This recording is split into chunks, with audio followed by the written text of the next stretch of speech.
And surely the Tory party are now saying, hang on, this woman knows everything about the government. Everything about the government. Terrified. She's the smartest tool in the shed. She's now going with all that knowledge because Rishi Sunak didn't intervene and said to Simon Case, rack off. Badenoch wants this woman. She's going to have this woman.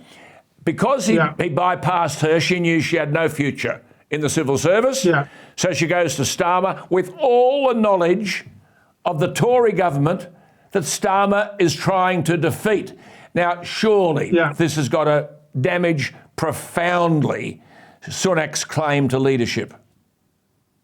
I think it does, and actually think it's in some ways, with all the things flying around, this is the biggest issue of them all. Definitely. And it's definitely. You know, you cannot allow somebody with this sort of inside knowledge to go and work for the opposition. I mean, it's madness.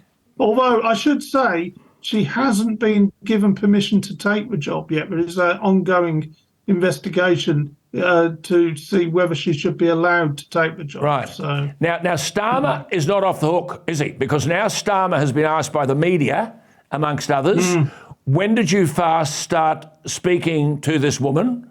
When, I mean, you don't just suddenly work in the civil service one day and say, oh, Keir, I'll come and overwork for you.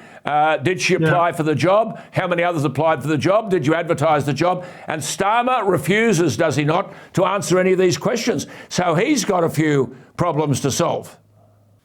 Well, this is a question, and what we want to know is, were these conversations happening when Boris was being investigated by this woman?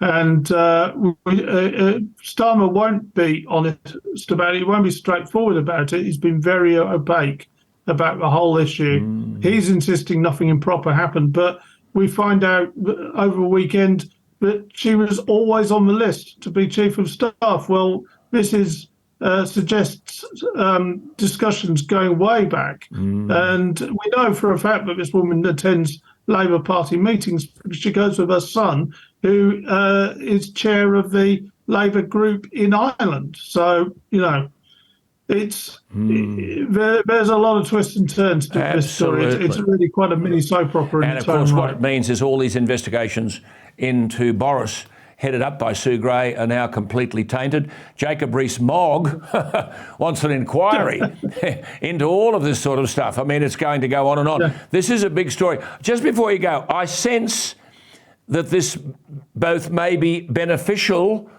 to Boris and that Starmer, if he can't answer these questions, is also damaged.